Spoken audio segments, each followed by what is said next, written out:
I wish I had found the Creative Grids rotary cutter a lot sooner. As a quilting teacher, I've had several students that were unable to push hard enough to make a rotary cutter work. Now I put this rotary cutter in their hands and they're able to make smooth, easy, and accurate cuts of their fabric. The reason this cuts so much better is that it's weighted and helps remove arm and shoulder fatigue. You don't have to push so hard to get great results. It's made for both left and right-handed people. You don't have to move the blade to the opposite side, just flick the switch to use it for your dominant hand. It's even marked left or right. When you're done cutting, a simple push of the blade protector button will close it easily.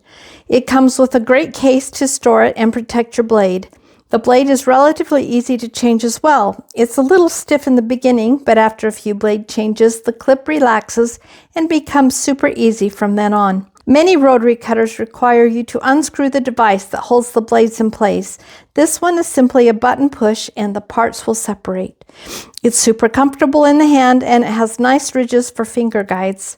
I've used rotary cutters for several decades and I only tried this one because of shoulder surgery, and I worked in a fabric store that used rotary cutters all day long. A co-worker introduced this Creative Grades rotary cutter as a means to help reduce strain on my shoulder, and it works so well that it's my favorite rotary cutter ever since.